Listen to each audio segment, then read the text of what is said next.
Hello, everybody. Welcome to this episode of Leadership Power Paradigms. This is Bill Thomas, your host and presenter for today's episode.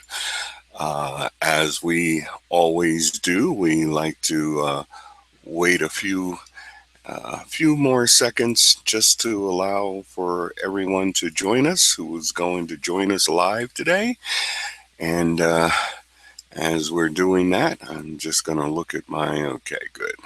Look at my little thing here. And it looks like we're just about ready to begin this session. So let me do that one more time. Okay. And hello, everybody, and welcome to this episode of Leadership Power Paradigms. This is Bill Thomas, your host and presenter for today's episode. Today, we're going to look at how leadership power develops your strategic knowledge and personal intelligence. And in the next 14 or so minutes, we're going to explain. I'm going to explain one of the most important topics a leader needs to study, learn, and eventually master. As you will see throughout our time together today, the concept that I call your storehouse of personal intelligence is actually filled with three distinctly different things. One is knowledge, one is understanding, and three is discernment. And these three are the forms of information that you will need to fully engage, exercise, and energize your leadership power. So let's get going. In Solomon's prayer, we see how this young man had the wisdom and understanding to ask the Lord God to increase, deepen, and broaden his knowledge, understanding, and discernment of other people, so that Solomon could become an exceptionally wise, knowledgeable, and virtuously fair judge of his people and of nature. In general, in fact, in all of human history, Solomon is believed to be the wisest judge and ruler concerning human matters, the smartest person at understanding natural phenomena and human nature, and the wealthiest king of all time, having acquired a personal net worth of more than $5 to $10 trillion. As we saw in the case of King Solomon, Professor Franken also connects achieving our maximum potential with developing greater knowledge and understanding about ourselves and others. Of course, we can request that God grant us the gift of keen discernment as well as greater knowledge and understanding for judging and empowering the abilities of our people. And truly wise leaders like you also have the responsibility to humbly ask for, eagerly accept, and decisively receive this gift from your own advisors, partners, and God too. Back in September 2015, in his Harvard Business Review post, Why Curious People Are Destined for the C-Suite, author Warren Berger reports that when asked recently to name one attribute CEOs will need most to succeed in the turbulent times ahead, Michael Dell, the CEO of Dell Incorporated, replied, I would place my bet on curiosity. Dell was responding to a 2015 Pricewaterhouse survey of more than 1,000 CEOs, a number of whom cited curiosity and open-mindedness as leadership traits that are becoming increasingly critical in challenging times. Another of the respondents, McCormick and Company CEO Alan D. Wilson, says business leaders who are always expanding their perspective and what they know and have that natural curiosity are the people that are going to be successful. And if you apply your desire for knowledge to learning more about yourself, your strengths, your talents, and developing a sound mind and loving heart, and strengthening your willingness and commitment to continuously pursue noble ideals, you will recognize more possibilities and discover new opportunities as you also achieve greater, more worthwhile successes in all your endeavors. David Weinberger shows us that we need to compare what it means to know something as opposed to understanding it. In terms of mental concepts, knowing something means that I don't see how my knowledge connects. That's the key. Understanding is about seeing things connected into larger context. It's why there are degrees or levels of understanding. We can understand a little or we can understand a lot about something, whereas knowledge is generally binary. With knowledge, you either know or you don't know. Knowing without understanding is usually useless. Understanding is, should be, and must become the ideal goal of knowing. As we pursue more understanding, we discover that our pursuit of understanding enhances and enriches our discernment and knowledge, because truly deep understanding equals knowledge and a connection to or with some larger context. Dr. Weinberger explains that reading and conversations are forms of negotiation. However, there are times when we feel we have to win an argument with a writer or with someone we are speaking with. At that point, we stop reading or listening sympathetically. Where once we tried to get pieces and words to fit together, now we look for the bad joinings and weaker supports. We tap against the sentences hoping to hear a hollow sound behind them, or we try to feel them give in to the pressure of our critical review. This unsympathetic type of listening and reading teaches us less, for it merely confirms our current beliefs. We have too strong a motive for misunderstanding what the person meant, too often leading us to the least convincing interpretation of what a speaker or author has said. This happens when we read and in our conversations with others. It makes clear how social our conversations and reading can be. Reading and hearing what others say is never simple fact gathering. These interactions are a type of negotiation in which we try out meanings to see which ones suit us best. Done right, reading what others are telling us must become a sympathetic negotiation in which we believe that the speaker or author will change our world and our way of moving through it. We must eagerly look to acquire real intelligence and fulfill our wealth producing potential. By I-based benefits, I mean that we can expect from intelligence or information that will provide us with some benefit or beneficial value. When we speak with others, have discussions, or we read works or content of other people without sympathy, our effort not only teaches us less than it can leave us worse off than before by confirming that we have nothing to learn from other people. Without sympathy for what the other person is trying to communicate, there is no understanding, and there's nothing worth understanding. In his Knowledge Prize winning paper, Stanford professor of economics George Akerlof describes how those who withhold or fail to completely transmit or block out information during their exchanges and interactions with others will always have a lower quality and far less amounts of knowledge and understanding than those who transmit and open themselves to fully receive new information.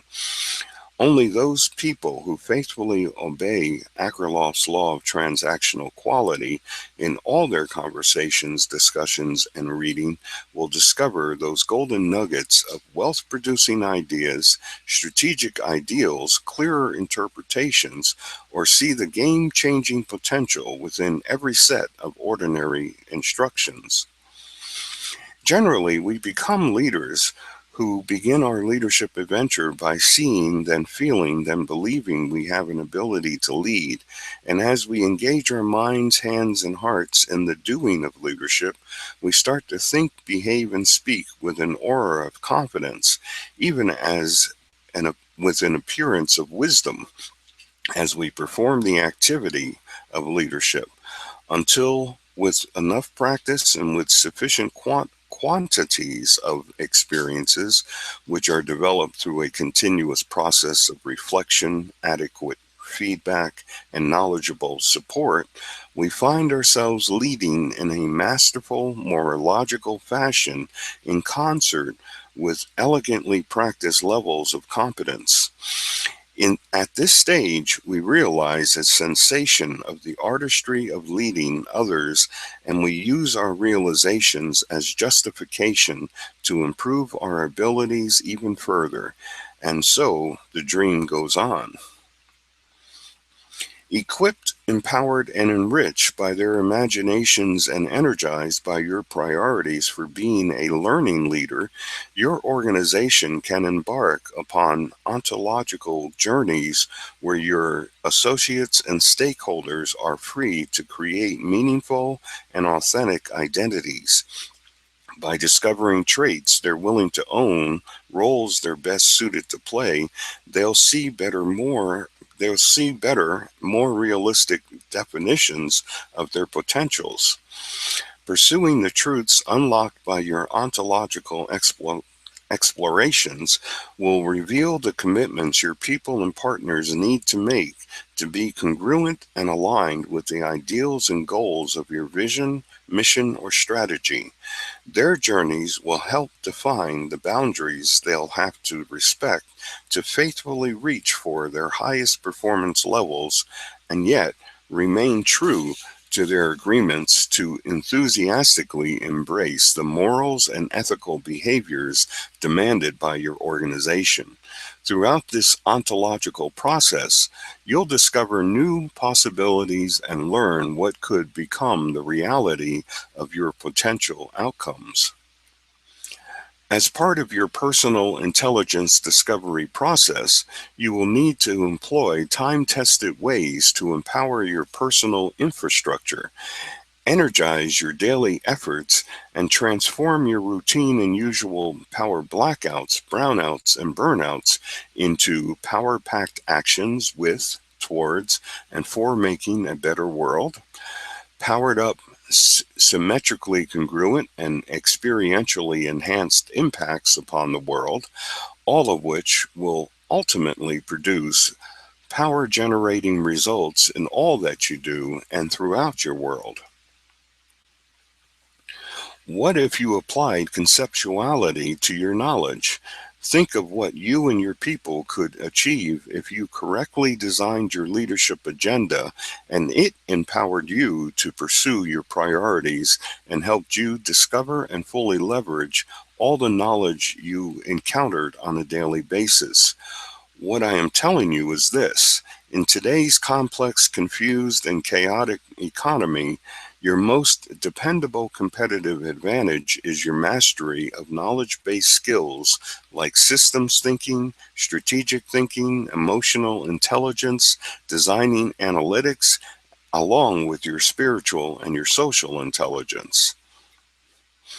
Your correctly designed leadership agenda should include lists of priority items and ordered instructions to help you adjust, position, or fix your actions on reaching clearly tangible and highly meaningful outcomes and goals.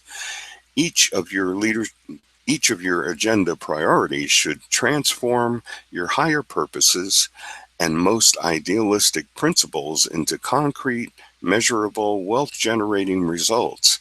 And each agenda must provide leaders with the means to make every activity, decision, and encounter effectively powerful.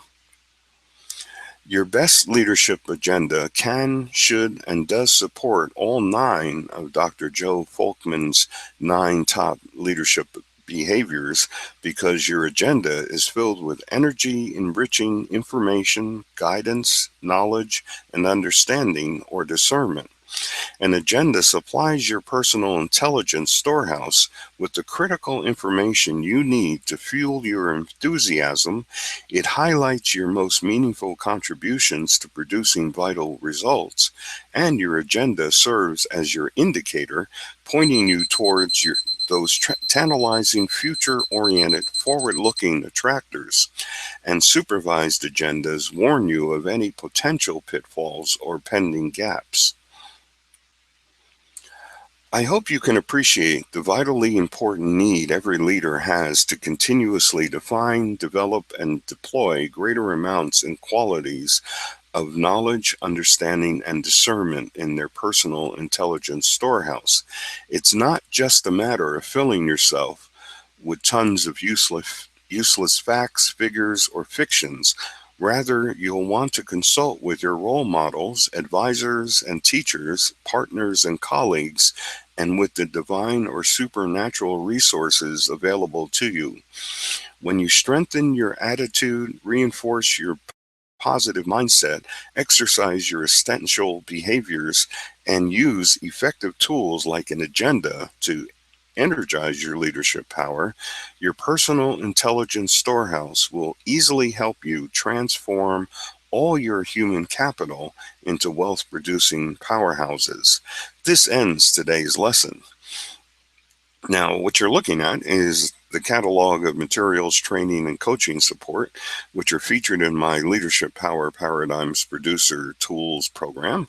And you can see that this program is designed to dramatically improve your leadership performances and use your leadership strengths to comprehensively empower the achievements of your people.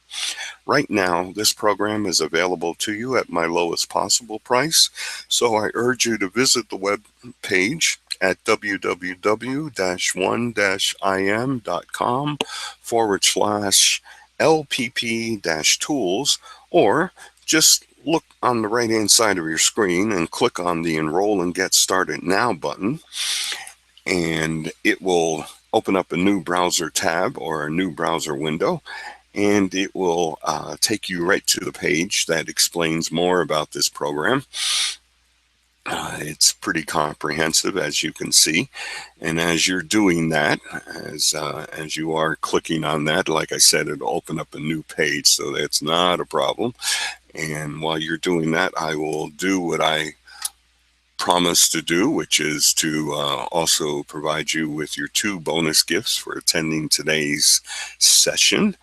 And let's see, let me just get that up there too. Okay.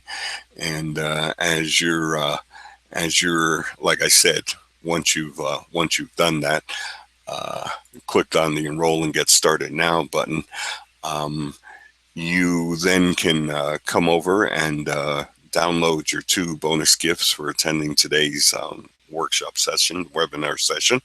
The first one is our 8-page Words with Wisdom paper, and that contains a bunch of the principles and ideas and strategies that we discussed in today's as well as previous episodes of Leadership Power Paradigms. So that's a resource that you can use and refer to. And the other bonus gift is our 5 Leadership Uplifter tasks.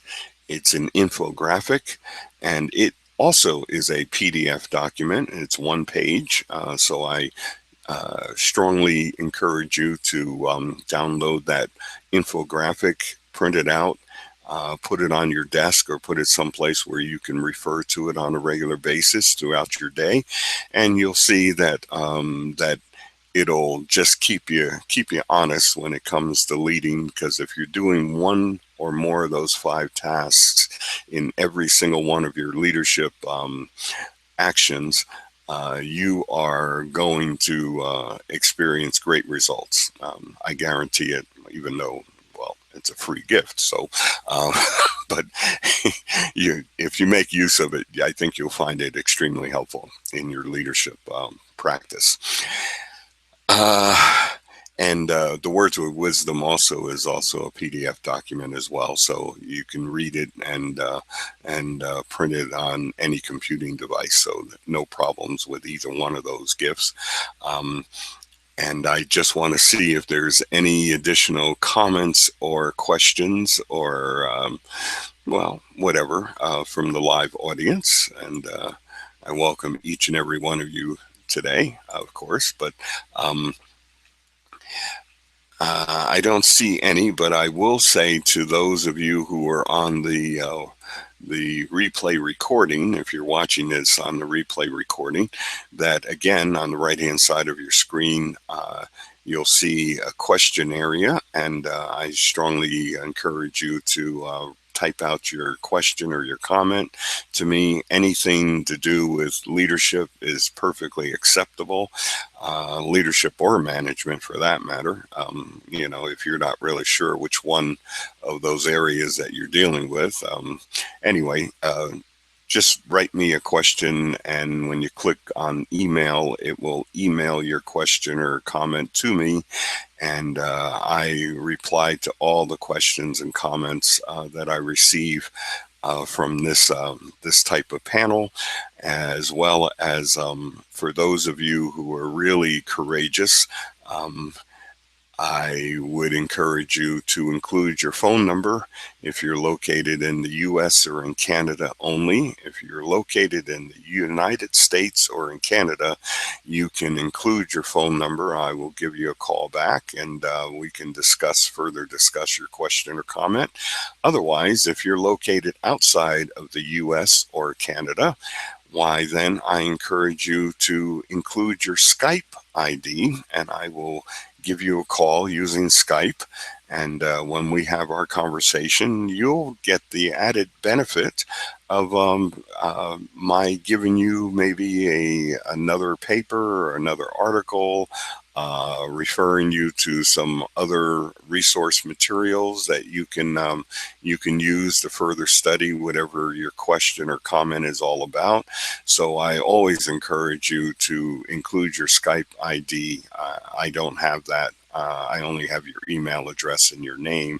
So yeah, just include your Skype ID in your question or comment when you use the question box, and that way we can have a wonderful little conversation, and you'll probably get a lot more for free for using Skype as opposed to just a phone call. Okay, so I don't see any questions or comments from the live audience, so I'm going to thank each and every one of you for joining us today. I say God bless you all. Godspeed to each and every one of you, and I wish you all the very best of success in all of your leadership endeavors. This is Bill Thomas signing off from another episode of Leadership Power Paradigms. Have a great day.